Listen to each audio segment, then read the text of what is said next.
It's a 7:30 a.m. in a Chicago deli during the morning rush hour. And the air's just, thick with the smell of roasted coffee and toasted bread. The line of commuters is moving with this brutal, unrelenting speed. Yeah, the classic ruthless morning rush. Right. And at the front of this line is Ken. Now, Ken has studied English for 15 years. He scored in the top 1% on his university exams. He reads the New York Times effortlessly on his tablet, and he navigates dense academic papers like a native speaker. But then, the cashier, this fast-speaking local with a sharp accent, looks right at him and snaps, "Next, what'll it be, toasted schmear?" Oh, man. And he just completely falls apart. Total catastrophic mental freeze. I mean, if you're listening to this, you've probably had a Ken moment. You know that feeling. His heart is hammering against his ribs. His hands are sweating on his wallet. He is frantically searching his 8,000-word academic database for the word schmear and finding absolutely nothing. Nothing at all, just static. So he falls back on what he knows, desperately trying to construct a grammatically flawless past participle sentence in his head like, "I would like to have my bagel toasted and please apply." But while he's running this complex linguistic computation, 3 seconds of dead silence pass. Which, that is an absolute eternity when you're holding up a line of uncaffeinated Chicago commuters. Empty-handed, humiliated. He's physically exhausted from the sheer psychological weight of trying to buy a breakfast pastry. But this scenario brings us to the core divide we are exploring today. Because despite this momentary, agonizing panic, I argue that Ken's 15 years of study, his elite exam scores, and his massive 8,000-word vocabulary represent the only true, scalable foundation of professional language fluency. That deep comprehension is the bedrock of real success. Size, I hear you, but you're defending a foundation that literally crumbled under the weight of a breakfast order. It was a localized environment shock. No, I look at Ken's approach and I don't see a solid foundation at all. I see textbook paralysis by analysis. It is a model that actively guarantees catastrophic real-world failure. If you want to understand the true soul of effective communication, you have to look at someone like Leo. Now, Leo possesses a microscopic vocabulary of barely 1,200 words. Barely enough to function. Well, he would struggle to read a basic children's book, let alone the New York Times. But Leo survives, and frankly, he thrives, purely on rhythm, muscle memory, and a sub-0.5-second reaction speed. He doesn't need 8,000 words because he actually knows how to use the 1,200 he has. I see why you might admire Leo's grit, I really do. But let me give you a different perspective on what long-term success actually requires. Precision, flawless grammar, and a massive vocabulary are non-negotiable if you want to be taken seriously. What Leo has is mere survival English. Survival is the first step of fluency. But treating a conversation like a fast-paced game of table tennis is fine if you're just messing around in a pub or asking for directions. But that approach caps your career growth almost immediately. It becomes a massive professional liability the second you step into a boardroom. You simply cannot muscle memory your way through a complex intellectual negotiation. But you're skipping the crucial first step. You're acting like the boardroom is a sterile laboratory where humans just upload data into each other's brains. It is about clear data exchange. Human communication fundamentally isn't about data transfer. It is about connection. It's about energy exchange and reading the room. Ken's massive database is utterly useless, literally, functionally void, if his retrieval speed is 0 under social pressure. That's an interesting point, though. I would frame the mechanics of that deli failure very differently. Let's look closely at that 3-second window where Ken froze. You're treating this as a systemic collapse of his entire linguistic model. Because it was a collapse. I argue that it was simply a localized vocabulary gap. He didn't know the regional slang word schmear. And that combined with a sudden spike in environmental stress. The morning rush hour deli is an abrasive, high-pressure environment. It triggered a literal fight-or-flight response. Right, his cortisol spiked. Yes, and when cortisol spikes, your cognitive load maxes out. But here is the critical distinction we have to acknowledge. Once Ken goes home, opens his laptop, looks up the word schmear, and adds it to his 8,000-word database, he will never, ever make that mistake again. assuming he ever dares to go back to that deli. He will. His algorithm gets stronger. His database makes him intellectually unstoppable over the long run, whereas Leo is just endlessly reacting to his environment without ever truly understanding the underlying structure of what he's saying. Unstoppable? The man couldn't buy a bagel. I think your perspective misses a fundamental truth about human psychology and neuroscience. Let's look at Leo in a packed Boston pub on a Friday night. Okay.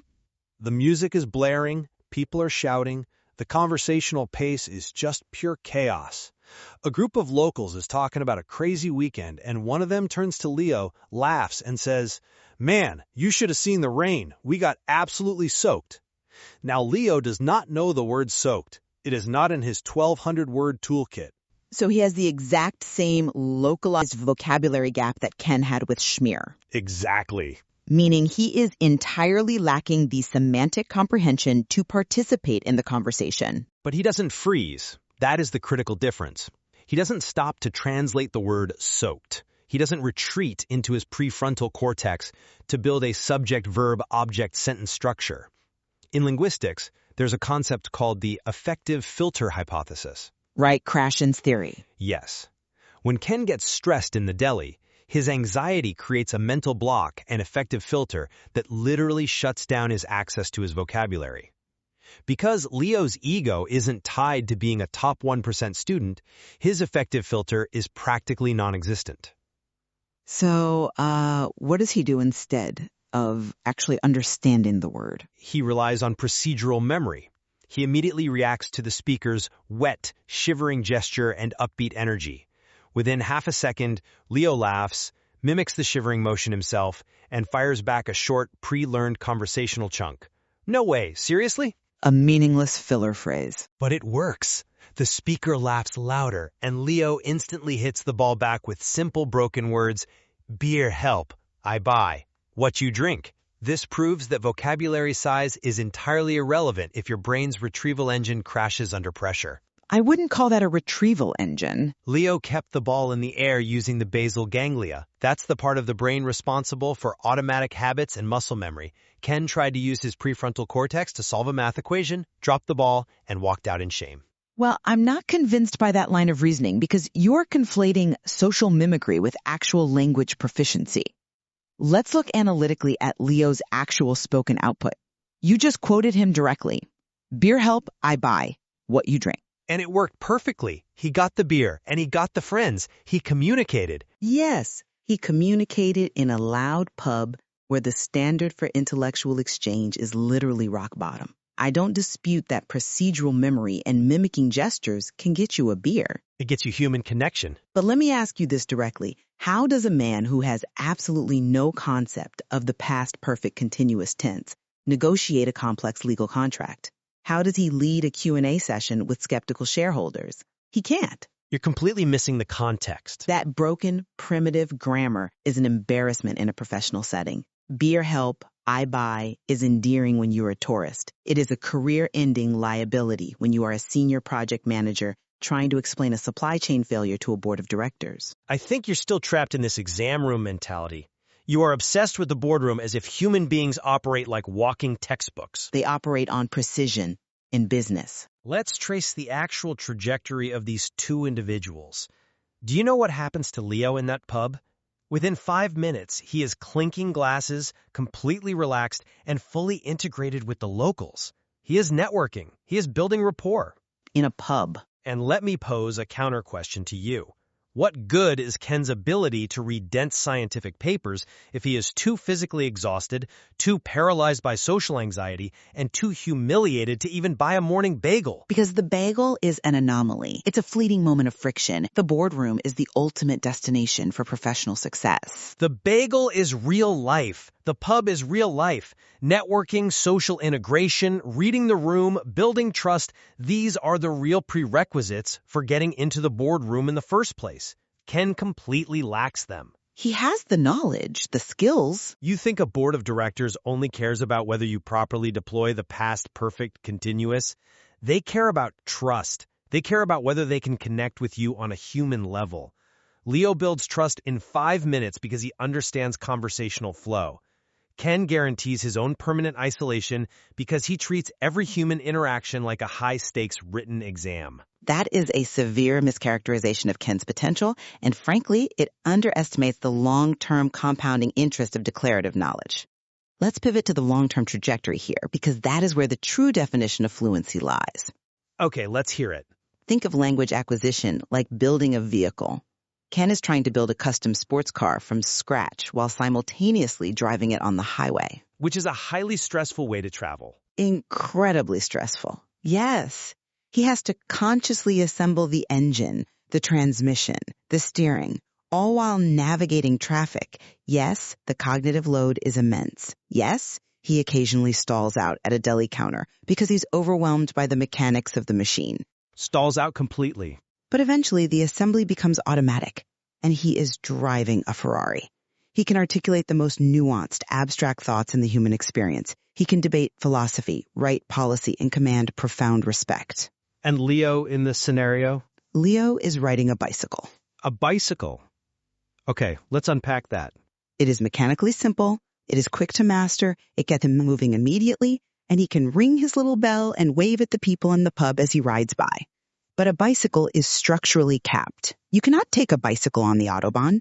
You cannot negotiate a multi-million-dollar merger using the vocabulary of a toddler. A toddler? That's incredibly dismissive. It's accurate.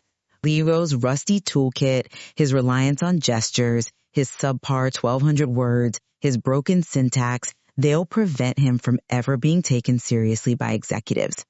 He has trapped himself in a permanent state of linguistic mediocrity because he sacrificed accuracy for the cheap thrill of a quick response. Wow. Okay, that's a highly illustrative analogy, but I would argue it fundamentally misrepresents how the human brain actually acquires language.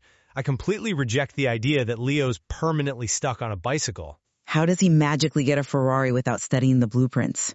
Have you ever looked at Stephen Krashen's theory of language acquisition? Of course. Krashen makes a vital distinction between learning a language consciously and acquiring it subconsciously. Ken is trying to consciously learn every rule, which creates a massive mental bottleneck, what Krashen calls the monitor. Ken has to constantly check his own speech against the rules in his head. Which ensures precision. Which ensures he freezes in a deli. Leo, on the other hand, is actually in the game.